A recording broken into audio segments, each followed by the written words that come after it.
না, আজকের মিটিংটা হলো আইন শৃঙ্খলা পরিস্থিতি নিয়ে। এখানে অনেকের বিভিন্ন বিষয় কীভাবে এটাকে আইন শৃঙ্খলা পরিস্থিতি উন্নতি করা যায় এবং মানুষের মধ্যে কনফিডেন্স ফেরানো যায়, ভোক্তা, গ্রাহক, উৎপাদক এবং এই যে সাপ্লাই চেইন, এই সব বিষয় নিয়ে কথা হয়েছে। অনেক সেক্টর থেকে আমাদের বিভিন্ন ফরেন চেম্বার থেকে, ঢাকা চেম্বার, মেট্রোপলিটন চেম্বার, সবাই বলছে নিত্য প্রয়োজনীয় বিষয়। আমি বলছি যে আমাদের নিত্য প্রয়োজনীয় জিনিস আছে। এখন বাজারের সরবরাহ ব্যবস্থা, আমাদের এই যে সরবরাহ ব্যবস্থা যাতে কোথাও চেইন অফ কমান্ডে কোনো রকম সমস্যা না হয়, আমরা ওই বিষয়গুলো তুলে ধরছি। তো ওনারা সেখানে বলছে ওনারা পেট্রোল ডিউটি করছে, আর কিছু কিছু চাঁদাবাজি হচ্ছে, ওই যে বিভিন্ন জুট ব্যবসা বা ওয়েস্টেজ ব্যবসা। ওনারা বলছে এগুলো আমাদেরকে নাম দেন, নাম দিলে আমরা সেগুলোর ব্যবস্থা নেব। এখানে কিছু কিছু পুরানো লোকে নতুন ভাইদের নাম দিয়ে আসতেছে, এই জাতীয় কথা অনেকে বলছে। তো এই জন্য কোনো চাঁদাবাজি হলে ওনারা বলছে চাঁদাবাজি কারা করলে আমাদেরকে নাম দেন। এখন যৌথ টহলবানি হচ্ছে, সেনাবাহিনী, বিজিবি এবং পুলিশ। আর পুলিশের বললো যে শতকরা 84% অলরেডি কাজে যোগ দিচ্ছে, বৃহস্পতিবারের মধ্যে সমস্ত লোক জয়েন করতেছে। তো যেটা সবচেয়ে বড় হচ্ছে যে আমরা আইন শৃঙ্খলা পরিস্থিতি উন্নতি এবং লোকজনের কনফিডেন্স ফিরিয়ে আনা, সব পর্যায়ে এটা সকল পর্যায়ের লোকজনের কনফিডেন্স ফিরিয়ে আনা। এবং সেই কনফিডেন্স আনলে মানুষের ব্যবসা বাণিজ্য বা চলাচল, টার্ন ওভার সব কিছু শুরু হবে। এবং সেনাবাহিনী এটার জন্য, উনি তো এক পর্যায়ে বললো যে আমরা অক্লান্ত পরিশ্রম করছি। আমার সৈনিকদেরকে বলছি আগে যে 6 ঘন্টা ঘুমাইতে এখন 3 ঘন্টা ঘুমাইতে হবে, এখন রাষ্ট্রের জন্য কাজ করতে হবে, জনগণের জন্য কাজ করতে হবে। সুতরাং সেনাবাহিনী মানুষের যে আস্থা অর্জন করছে, সেই আস্থা অর্জনের ক্ষেত্রে ওনারা কিন্তু অনেক স্যাক্রিফাইসও করতেছে।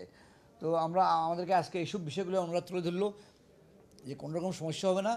আমাদের সেনাবাহিনী রাষ্ট্রীয় পর্যায়ে রাষ্ট্রের জন্য, মানে যতক্ষণ পর্যন্ত এই সব কিছু ঠিকঠাক না হবে, আমরা আমাদের সকল লজিস্টিক, আমাদের মানসিক, আমাদের মানে যে যে প্রয়োজন, আমরা সবগুলো সঠিকভাবে এবং ততক্ষণ পর্যন্ত আমরা করব। আর কারোর কোনো ভয়ের কোনো কারণ নাই, ইতিমধ্যে অনেক কন্ট্রোল হয়ে আসছে। যে কোনো দুষ্কৃতিকারী বা যা কারো বিষয় হলে ওনাদেরকে, উনি ঢাকা ডিভিশনের জিওসি, উনি বলছে বাইরে হলেও, উনি যেমন একটা বরিশালের সাথে বলে আমি বরিশালের জিওসিকে ওটা বলে দেবো।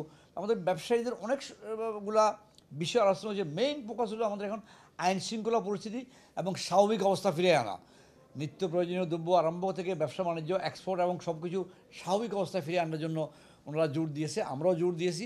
আজকে এখানে অন্য কোনো দাবি দেওয়া ছিল না, দেশটা আমাদের সবাই, আমরা সবাই মিলেমিশে এটাকে যাতে আবার পূর্ণ অবস্থায় পুরোদমে কাজ চালিয়ে যেতে পারি, এটাই আমাদের সকলের উদ্দেশ্য। সেনাবাহিনীর উপর তো মানুষের আস্থা আছে, পাবলিক আরম্ভ করে পাবলিক থেকে সকল পেশাজীবীর। এবং ইতিমধ্যে ওনারা সেটা সুবল রাখছে, বাংলাদেশ ব্যাংক সহ বড় বড় স্থাপনাগুলোতে কোনো রকম গণ্ডগোল হতে দেয় নাই ওনারা। ওনারা ওই কথাটাই তো, যে আমাদের সৈনিকদেরকে যারা 6 ঘন্টা ঘুমোতে বলছে এখন 3 ঘন্টা ঘুমাও, এখন দেশের জন্য তোমাদেরকে কিছু স্যাক্রিফাই করতে হবে অতিরিক্ত। তো তারা অতিরিক্ত করছে, তারা অনেক খাটাখাটি করছে এবং মানুষের অ্যাকচুয়ালি শেষ ভরসার স্থল তো এটাই, আর কোনটা আছে। আর অন্যখানে তো তোমার সেও, এটাই সবচেয়ে মানুষের আস্থার স্থল, অতীতেও আমরা দেখেছি। এবারও ওনারা আসছে, ওনারা স্পষ্ট বলছে ওনারা কোনো রকম লঙ্গার করা বা অন্য কোনো ইয়াতে তারা যেতে চাবে না।